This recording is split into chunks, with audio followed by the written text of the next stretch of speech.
Drake, I heard you went bankrupt? The bully mocked in front of everyone, just as everyone was watching the spectacle. Olivia, the aloof school beauty, blushed, grabbed the collar of my shirt, and leaned in to kiss me. Even if you have nothing, I'll take care of you. As her heart raced, a notification sounded in my head. $100 million credited to my account. Welcome to Windfall, Lord. An exciting story is about to begin. Drake, are you out of your mind? Did you drink some bad booze last night and fry your brain? Now the whole school is calling you the ultimate bootlicker of the century on the forum. Do you even realize what a stupid thing you just did? My best friend, Toby Miller, grabbed my shoulders and shook me violently, as if he were shaking out a leaky lawnmower. At that very moment, we were standing on the tree-lined walkway outside the business school building, surrounded by students who were all staring at me as if I were some kind of rare psychiatric case. Accompanied by undisguised whispers and snickers, I ignored Toby's breakdown and paid no attention to the stares around me that cut like knives. I just stared intently at the second-hand smartphone in my hand. Its screen cracked in one corner, and did my best to suppress the urge to howl at the sky. Right there in a bank text message that had just popped up, there was a line of text that was enough to make my heart skip a beat. $100,000 has been deposited into your account. Current available balance: $100,045. $100, 000, for a poor college student who, just yesterday, was worrying about how to pay next month's $300 rent and could only afford a discounted frozen pizza for dinner. This is nothing short of an unbelievable, mind-blowing miracle, and all of this was simply because, just 10 minutes ago, in front of the entire school, I made Olivia Swann, that aloof, Ice Queen campus beauty, breathe a little harder. Let's rewind 2 hours. When I woke up on that creaky, rickety bed in my dorm room, an emotionless, mechanical voice suddenly rang out in my head. It called itself the Love to Wealth system and, without a word of explanation, bound itself to me. The system's rules are extremely simple, yet so absurd that they make you question the meaning of life. Without me spending a single penny, all it takes is for Olivia Swann, the Ivy League's renowned ice queen and billionaire heiress of the Swann family, to experience any kind of emotional reaction toward me, such as a racing heartbeat, shyness, or even jealousy, and the system will deposit money directly into my bank account based on the intensity of her emotional response. At first, I thought I was hallucinating from hunger, but when the system projected Olivia's real-time emotion panel onto my retina, I realized I was actually about to strike it rich. Who is Olivia? She's a legend throughout the entire business school, the ultimate fantasy of every guy. She has dazzling blonde hair and a pair of intensely piercing ice blue eyes. Her demeanor is as cold as a moving alpine snow-capped mountain. On this campus, the rich second-generation kids driving sports cars would spend tens of thousands of dollars just to win a smile from her, yet they can't even get her to look at them properly. Do you think an ice queen of her caliber would let a poor guy like me get under her skin? The usual approach definitely won't work. I'll have to pull out all the stops. And so, 10 minutes ago, a farce that shocked the entire campus unfolded in the central plaza of the business school.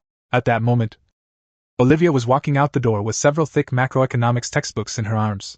And as always, a vacuum zone had formed around her. Beside her, Blake Hamilton, that spoiled rich kid who always wore tailored suits and drove an Aston Martin, was buzzing around her like an annoying green-headed fly. Olivia, my father is hosting a private yacht party in Manhattan tonight, and I'd like you to be my date. Blake flashed what he thought was his most charming smile. Without even pausing in her stride, Olivia coldly uttered 2 words. No time. Just as Blake was so embarrassed he wanted to crawl into a hole, I pushed my way through the crowd and, amid a sea of stunned stares, strode purposefully forward to stand in front of Olivia. As the sunlight fell on her flawlessly delicate face, I had to admit, in that moment, that she was truly breathtakingly beautiful. But right now, all I can think about is Franklin's smile. Move it, broke ass. You're blocking Olivia's air. Blake frowned and waved me away as if I were a beggar. I completely ignored him, my gaze fixed firmly on Olivia's ice blue eyes.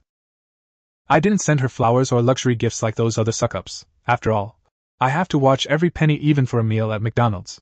I took a deep breath and, in a voice loud enough for the whole plaza to hear, spoke with extreme passion and utter shamelessness. Olivia, I had originally planned to write a 10,000 character essay to explain why you should be my girlfriend, but when I looked into your eyes, I realized words just aren't enough.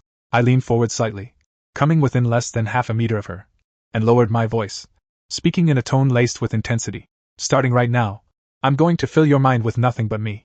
You won't be able to escape. Dead silence.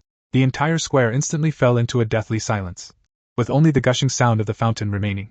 Everyone stared at me as if I were a corpse. Blake's eyes widened, as if he couldn't believe that some scruffy kid in a faded white hoodie would dare to spout such crude, arrogant, and cheesy pick-up lines to the Swann family's heiress. Olivia, however, the ever-composed Ice Queen, was clearly caught off guard. Her pupils dilated suddenly, and for the first time ever, a hint of surprise flashed across her perpetually impassive face. Immediately afterward, a faint blush spread rapidly from the roots of her ears. Was she upset? Or was she just shocked by my crazy confidence? I don't know. But I heard the most beautiful sound in the world. Ding!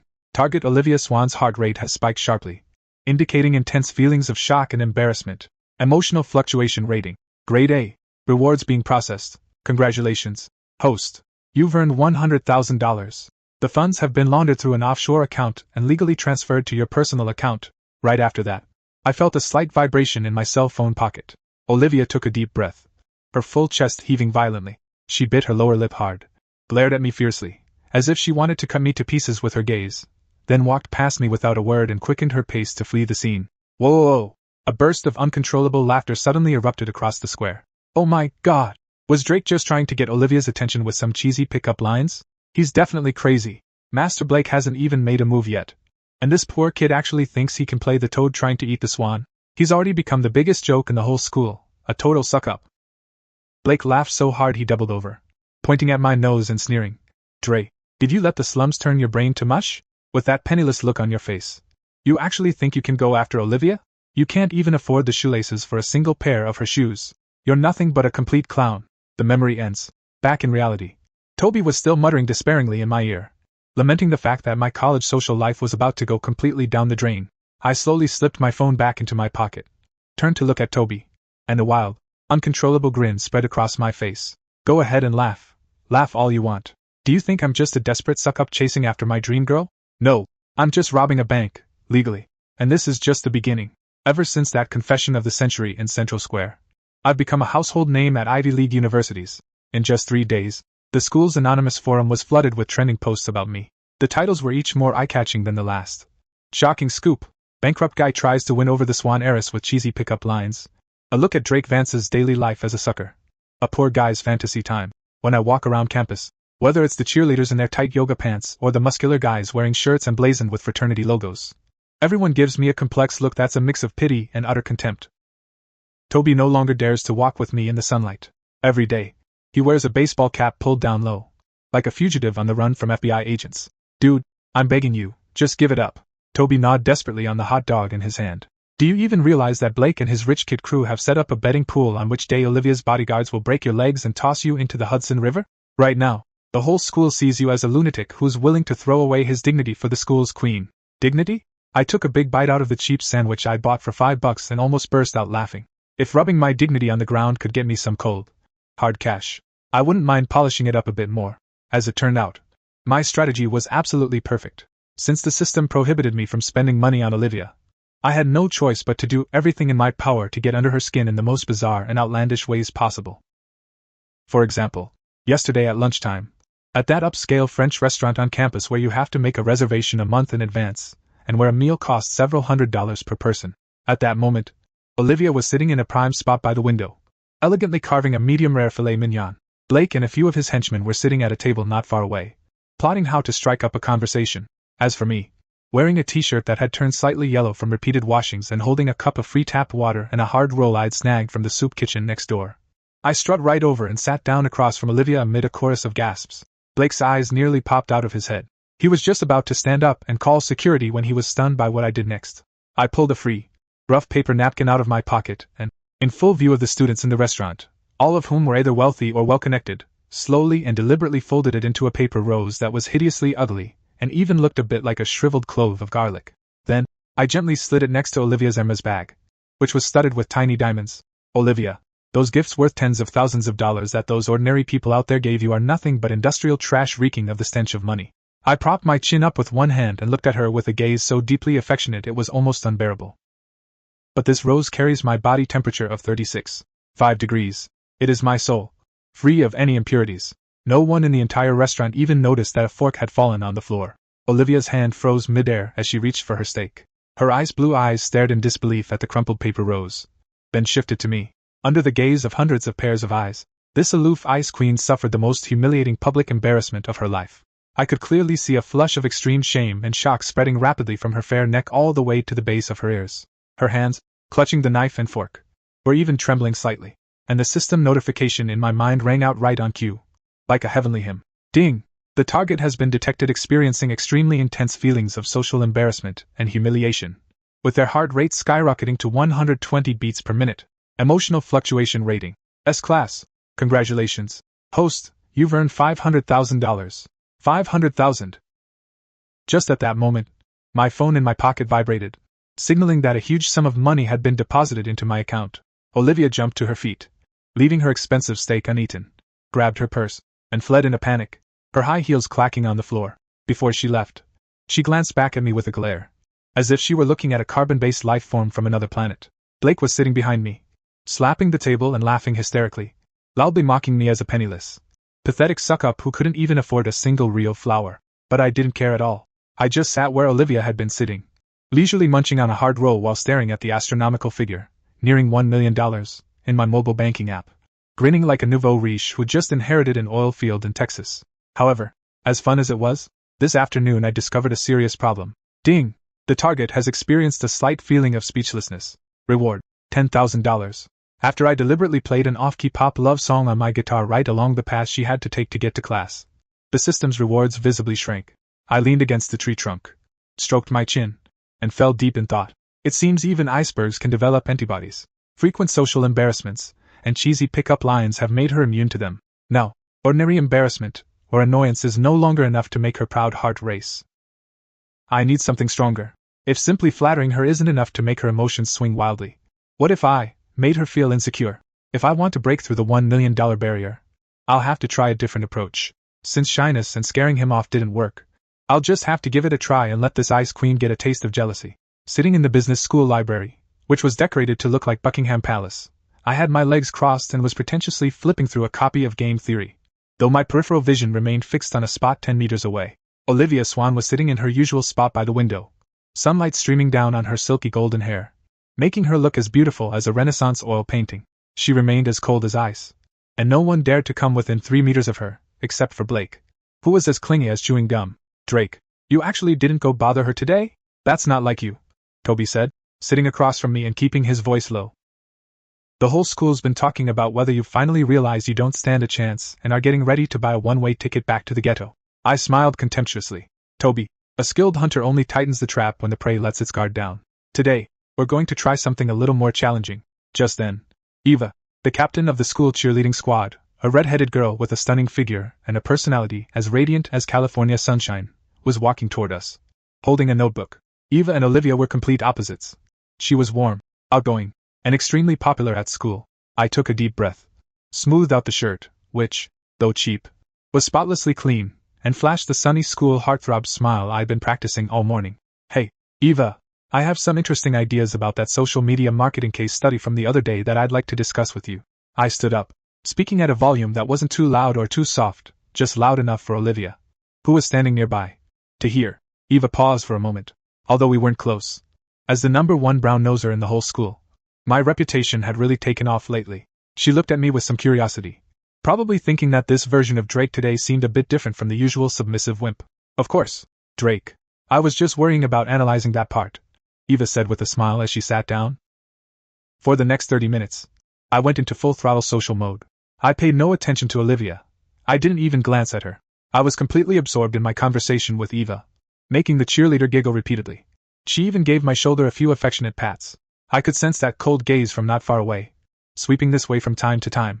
The Olivia emotion panel projected onto my retina by the system began to fluctuate violently. What had been a calm, straight line now looked as if it were experiencing a magnitude 8 earthquake. Heart rate, 85, 92, 105. I felt a secret thrill inside. But that wasn't enough. What women, especially a queen like Olivia, who's proud to the core, can't stand the most isn't that someone doesn't love her, but that the person who once had eyes only for her suddenly shifts his attention to another equally outstanding rival.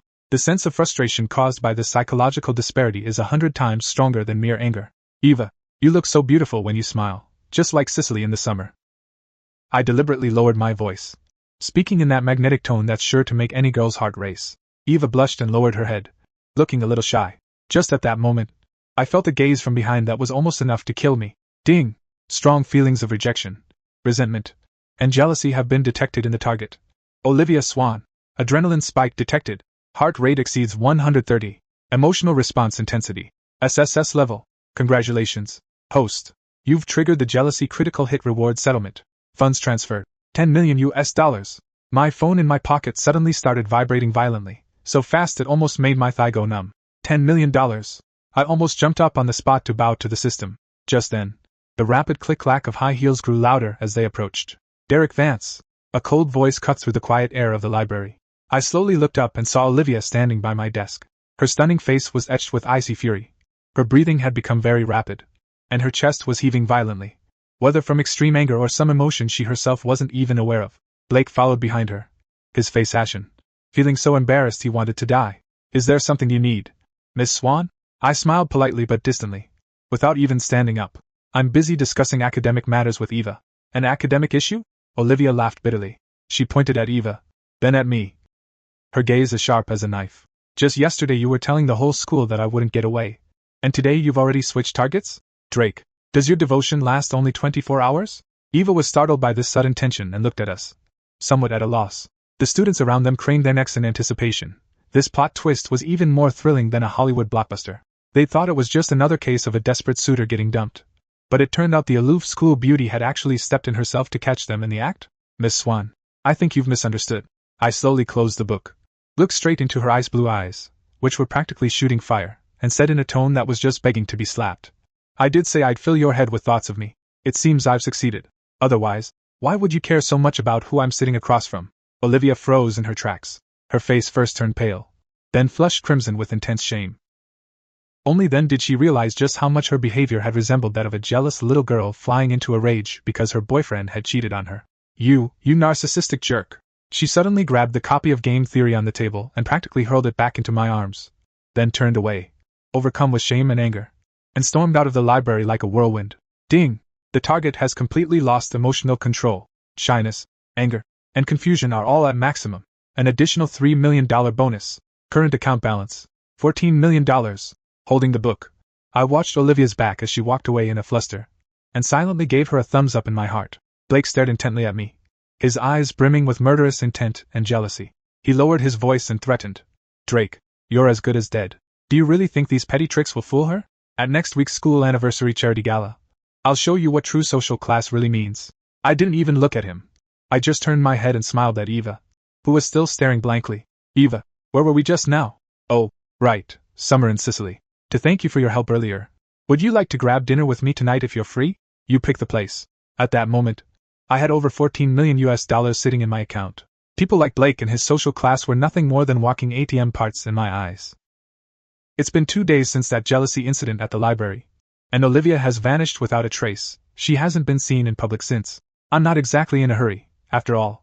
Having over 10 million US dollars in my account makes me feel like I'm walking on air every day. Over the past couple of days, I've used the money I laundered through the system to secretly buy up every available property around this school. Now, I'm the mysterious landlord for several professors and wealthy students. On Friday afternoon, next to the fountain in the school's central plaza, Blake was hosting a luxury car show. To put it bluntly, it was a social event where these rich kids flaunted their family's wealth. Olivia finally showed up today, wearing a well-tailored beige trench coat. She stood at the edge of the square, her expression still icy. But that did nothing to deter the boys who swarmed toward her like a swarm of bees. Blake stood next to a brand new red Ferrari SF90, his head held high like a triumphant rooster. He had specially prepared this car, worth over $800,000 US dollars, for tonight's charity dinner.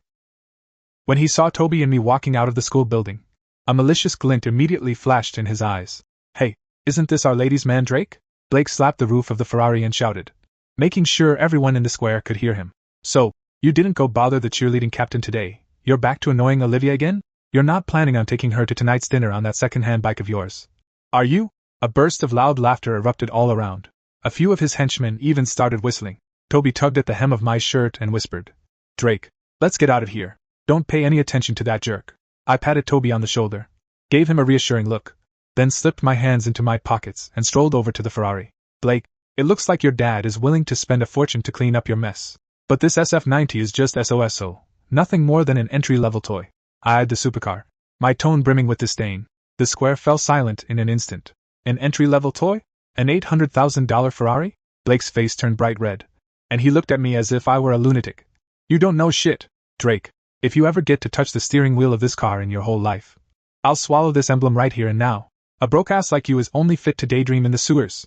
I ignored him and turned to look at Olivia, who was standing on the outskirts of the crowd. She was looking at me with a complex expression. Ever since the incident at the library, the look in her eyes had ceased to be mere disgust. Instead, it now held a hint of confusion and a certain curiosity that even she herself was reluctant to admit. Great, as long as you have emotions. I can make money, Olivia, I shouted at her. She paused for a moment, her brows slightly furrowed. Tell me, is a man like him, with absolutely terrible taste who does nothing but spend his father's money on red-shelled turtles, really good enough for you? Ding! A slight increase in the target's heart rate has been detected, along with feelings of curiosity and bewilderment. Reward, $100,000. The system's notification sound rang out at just the right moment. I felt a quiet sense of satisfaction. It wasn't much, but even a mosquito's leg is still meat. Blake was absolutely livid. He rushed over and tried to grab me by the collar. Who the hell are you calling a red-shelled turtle? You've got the guts to bring out that piece of junk bike of yours and let's see who's better.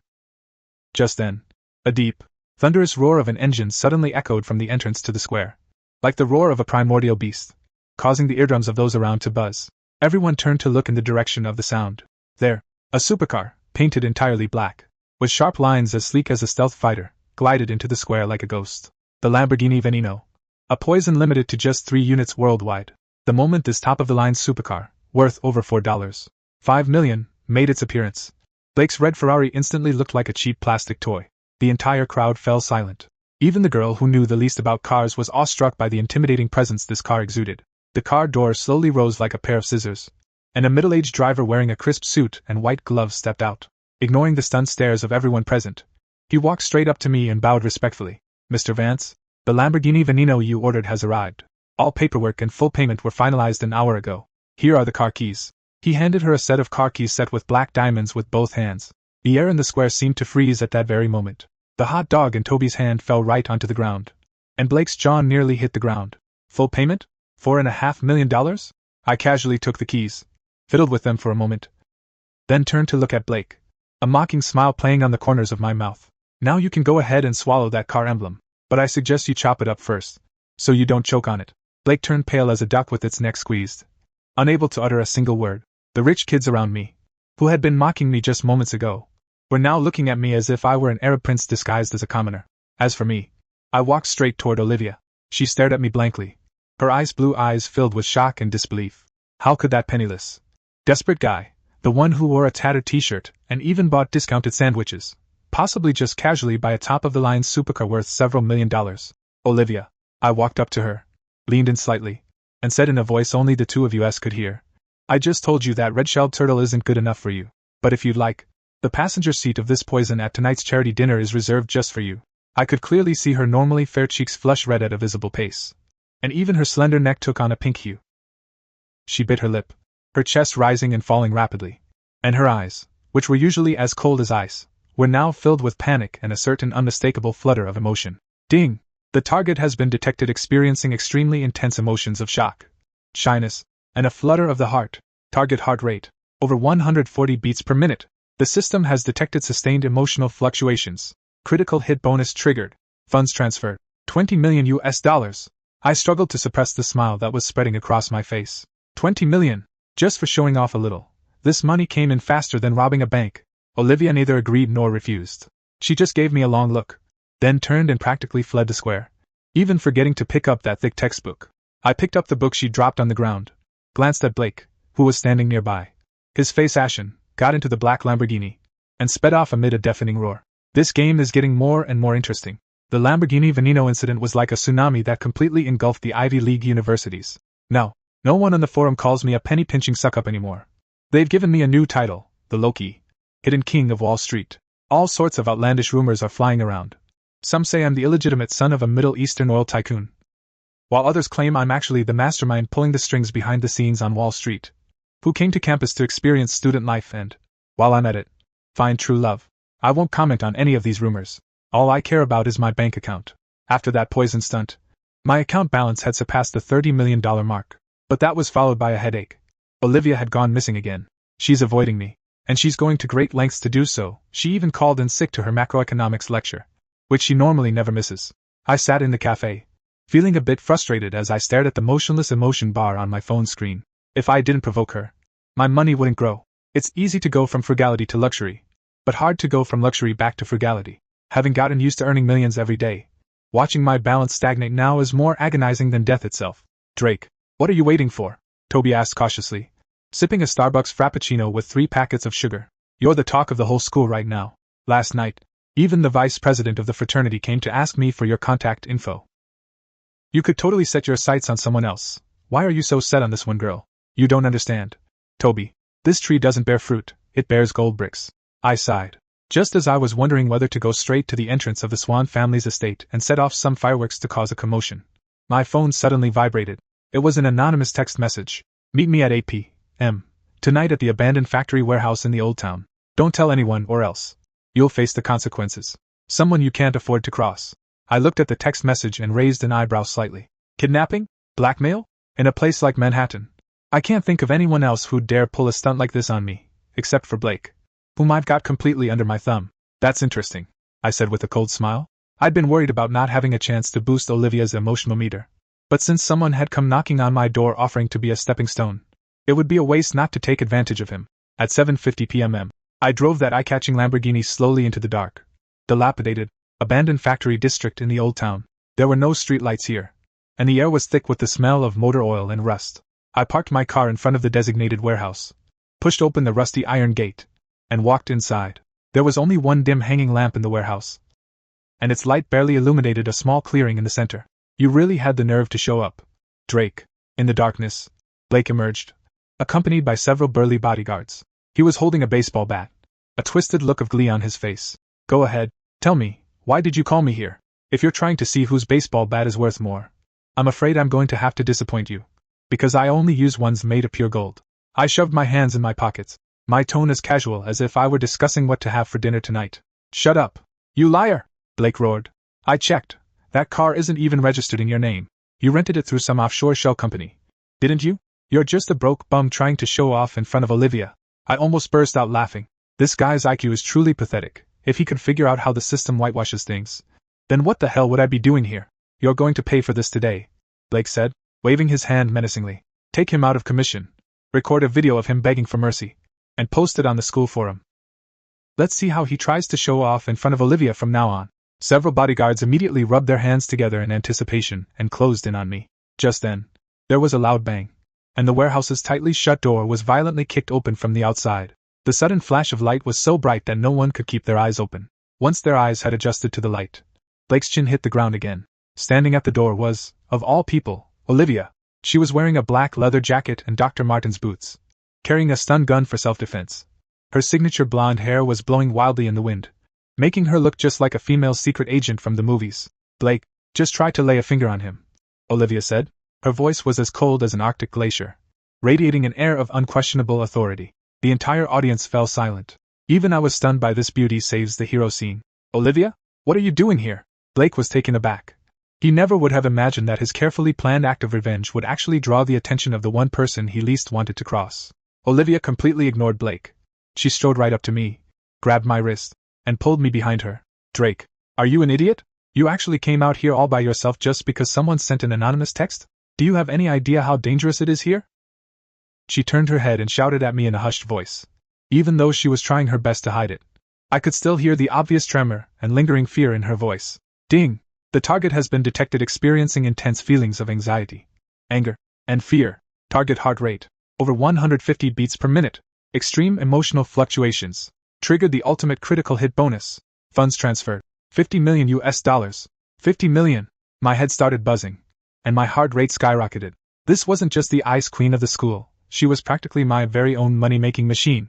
But I soon realized something. How did she know I was here? Could it be that she's been secretly watching me all along? Looking at Olivia standing in front of me like a lioness protecting her cubs, I suddenly realized that my tease-and-deny tactics and wild antics over the past few days seemed to have backfired in an unexpected way. Olivia, let me explain. I just wanted to teach that arrogant little punk a lesson. Blake tried to salvage the situation. Shut up, Olivia snapped, cutting him off. Blake Hamilton, listen to me carefully. Drake is my man. Starting today, anyone who dares lay a finger on him is declaring war on the Swann family. If you don't want the Hamilton family's stock to plummet to worthless paper by tomorrow, get out of here right now. As soon as those words were spoken, the entire room erupted in an uproar. Blake's face went ashen. He knew Olivia wasn't joking. The Swann family's financial clout was enough to cause a storm on Wall Street. Accompanied by his bodyguard, he slunk away in disgrace. Olivia and I were the only ones left in the warehouse. She turned around, her chest heaving rapidly, her gaze filled with complex emotions as she looked at me. Her face, usually as cold as ice, was now flushed with a charming blush due to her excitement. Are you okay? Her voice finally softened. I looked at her and suddenly realized that this game seemed to be about more than just making money. I'm fine, I said, grabbing her wrist with my other hand, pulling her gently into my arms, and whispering in her ear. But you just said I'm yours, didn't you? Olivia froze, her face flushing all the way to her neck. But this time, she didn't push me away. In an abandoned warehouse in the old town, the air was still thick with the lingering tension from the recent standoff. But now, all that tension had been replaced by a subtle yet intense atmosphere. I held Olivia close in my arms. Her ice blue eyes, which usually exuded an intimidating aura, now looked as frantic as those of a startled fawn. Her breath, just inches away, carried a faint scent of mint, and her slightly flushed cheeks looked especially alluring in the dim light. You, let go of me, Drake. I just don't want to see you die at the hands of that idiot. Don't get the wrong idea. She tried to break free, but her tone was weak and lacked any conviction. Is that so? I didn't let go. Instead, I pulled her even closer. But Miss Swann, you just said in front of all those people that I'm yours. On Wall Street. That requires a contract. Ding! The target has been detected experiencing intense feelings of shyness and excitement. Heart rate skyrocketing. Reward, $20 million. That wonderful notification sound rang in my head once again, as I watched my account balance effortlessly break the 100 million mark. I felt like the whole world was beckoning to me. Olivia bit her lower lip hard, not daring to look me in the eye. This proud, aloof queen finally revealed her softest side to me. I admit, at first I was only in it for the money. But now, looking at this girl who rushed into that abandoned warehouse without a second thought just to protect me, something deep inside me seems to have truly been touched. Drake, what kind of person are you? Anyway? She finally looked up at me with a complex expression in her eyes. You can clearly afford a sports car worth millions, yet you're munching on a stale roll in the cafeteria. You could easily crush Blake with a single kick, yet you let him jump around like a clown. What on earth are you doing all this for? I looked at her and was silent for a moment. To get your attention, I said softly, my gaze unwavering. Of course, that was only partly true, but at that moment, a white lie was necessary. Olivia was taken aback. She probably never imagined I would answer her in such a simple and direct way. Just to get my attention? She muttered, her eyes suddenly welling up with tears. Is that why you made yourself the laughingstock of the whole school? Why did you let them call you the ultimate suck-up? I smiled and reached out to tuck a strand of hair behind her ear. Olivia, in this world, some people use power to conquer, and others use money to buy things. As for me, I'll do everything I can to break through that cold shell surrounding you. Ding! The target's emotion meter has skyrocketed. A dramatic shift in emotions has occurred, triggering the ultimate hidden reward, $100 million. Current account balance, $204 million US dollars. 100 million. The system's notification sound felt like a grand fireworks display going off in my head. But right now, I don't have the heart to pay attention to those numbers, because Olivia, the once unapproachable, ice queen-like school beauty, is holding me tightly right now, with her head buried against my chest. Drake, you're crazy, she said, her voice choked with tears. But I think I've really caught your craziness. Just as the atmosphere was filled with romance, a piercing police siren suddenly rang out from outside the warehouse. What's going on? Olivia jerked her head up, her eyes instantly regaining their clarity and alertness. I furrowed my brow. The police? Blake and his crew wouldn't dare call the police. Could someone have reported us anonymously? Don't be afraid. I'm here, I said, patting her on the shoulder and leading her toward the warehouse door. As soon as we reached the entrance, more than a dozen police cars had already surrounded the entire abandoned factory. The blinding searchlights shone directly on us, making it impossible to keep our eyes open. A middle-aged man wearing a haute couture suit and sporting a slicked-back hairstyle stepped out of a black Maybach. His face was ashen, and he exuded the dignity of someone who had long held a position of power. The moment she saw that man, Olivia turned pale as a sheet. "Father," she cried out, her voice trembling. My heart skipped a beat. The man who had just entered was none other than the current head of the Swann family, Olivia's father, and a true Wall Street financial titan, Arthur Swann. Arthur Swann gave me a cold glance, as if he were looking at a bag of trash on the side of the road. "Olivia, come here." His voice wasn't loud, but it carried an unquestionable tone of command. Olivia instinctively clutched my hand and raised her head defiantly. "No, father, you don't understand. There's only one thing I know for sure." Arthur Swann interrupted her, his gaze fixed firmly on me. "My daughter, the future heir to the Swann family, will never be seen with some poor kid of unknown background who's worked his way into high society through deceit and trickery. He turned to look at the police chief behind him and gave a cold wave of his hand. Arrest him. The charges are suspicion of massive financial fraud and attempted kidnapping for ransom. The cold handcuffs clicked shut around my wrists. The police officers around us were on high alert, as if they had apprehended some top-tier international fugitive. Arthur Swann, however, merely gave me a contemptuous glance before turning and walking toward the black Maybach. Let him go. You can't do this. Olivia struggled desperately to break free from the bodyguard's grip and rushed to Arthur's side. Father, Drake didn't kidnap me. I came to him on my own. And he didn't commit fraud. All his money is legitimate. Arthur stopped in his tracks and looked coldly at his daughter. Olivia, you've been brainwashed by this penniless liar. A commoner who has to rely on student loans just to pay tuition suddenly buys a $4.5 million Lamborghini outright? Do you really think Wall Street is a money-printing machine? I've already looked into it. The source of the funds in his account is extremely suspicious. I stood next to the police car, listening to Arthur's words, yet I didn't feel the slightest bit of panic. The moment the system linked me to it, it made it clear that all reward funds would be laundered through Perfect's offshore accounts and a complex financial network, making the process legally watertight. Although Arthur Swann wields immense power, he would absolutely be unable to find any loopholes. What really surprised me was that Blake, that stray dog, actually contacted Arthur Swann immediately after running away and made up a story to falsely accuse me. Mr. Swann, I said calmly, looking up at the financial titan towering above me. Until there is conclusive evidence, I suggest you refrain from jumping to conclusions. Otherwise, the Swann family's reputation could be tarnished by your misjudgment. Arthur turned to look at me as if he'd heard the funniest joke in the world. Are you threatening me? Young man, in New York, the Swann family is the law. Dad, please! Olivia was practically begging as she turned to watch me being led away to the police car. Her eyes red-rimmed. If anything happens to Drake, I'll never forgive you for the rest of my life. Take her back and put her under house arrest, Arthur ordered coldly, watching Olivia being forcibly dragged away by her bodyguards. That hint of frivolity I'd felt due to my sudden wealth vanished completely from my heart. Arthur Swann, Blake Hamilton, these capitalists, who think they understand the workings of the world, are accustomed to crushing everything in their path from their lofty perch. They believe that money gives them the right to do whatever they want and to trample on others' dignity at will.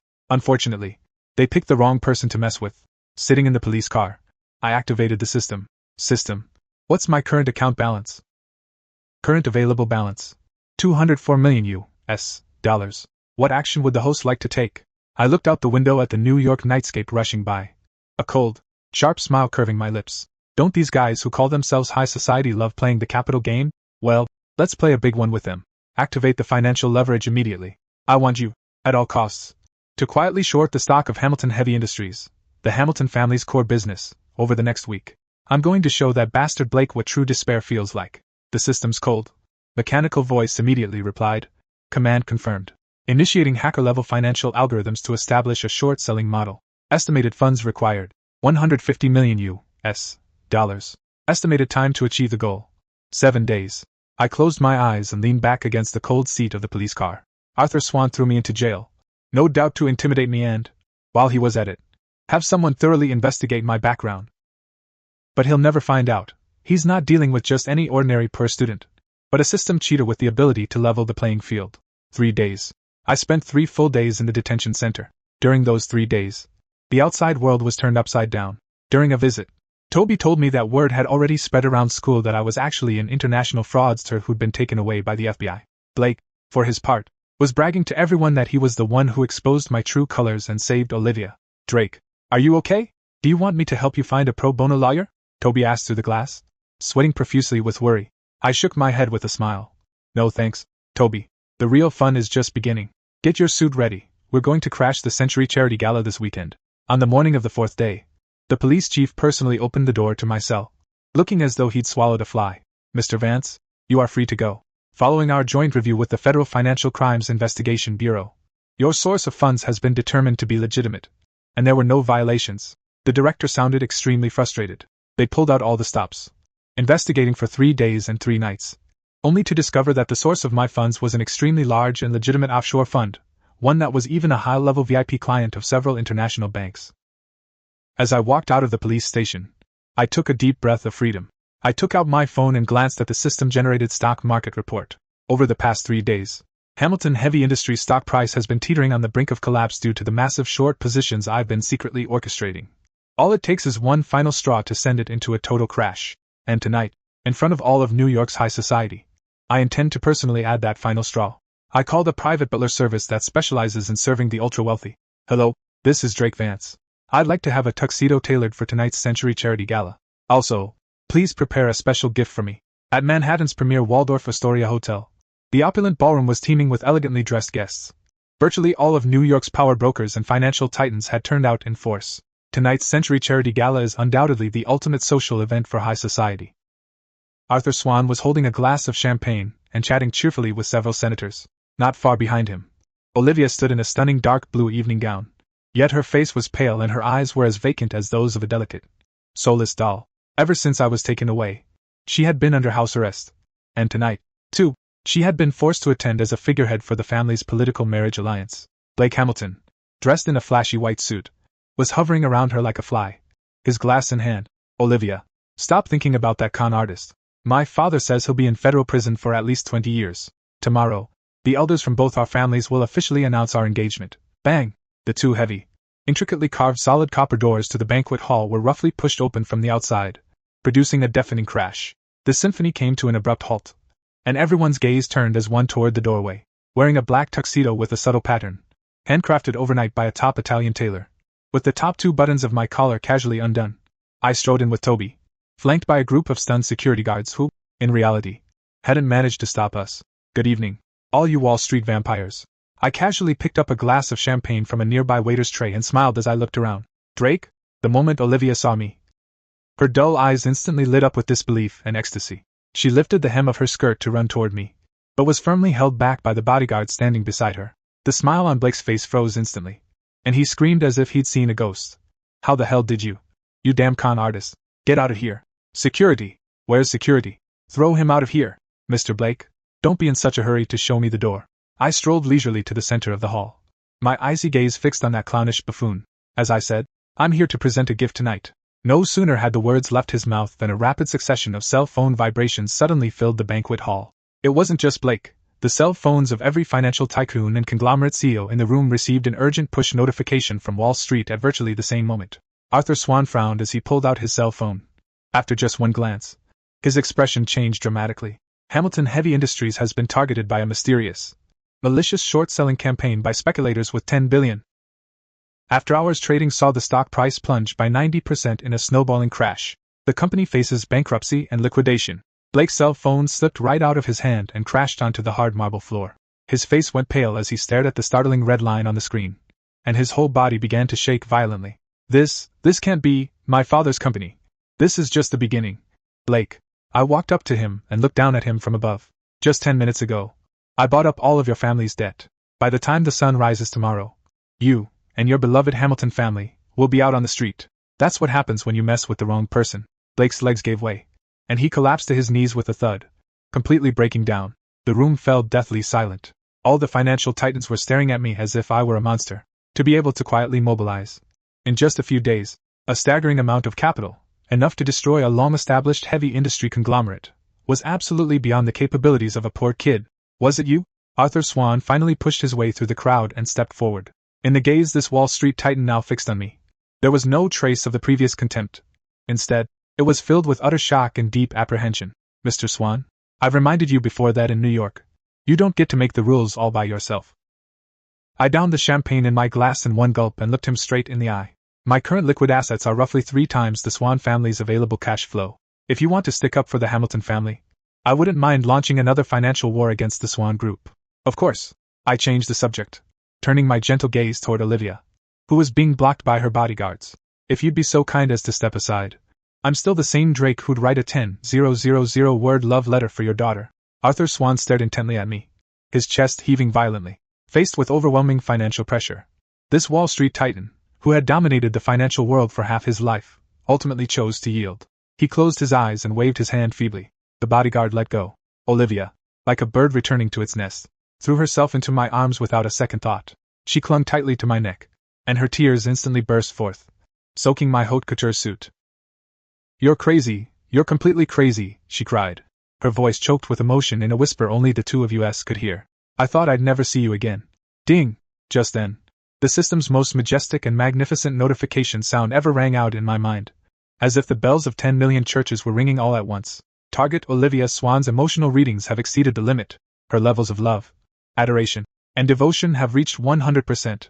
Congratulations, host. You've completed the ultimate quest. Final reward awarded, $1 billion.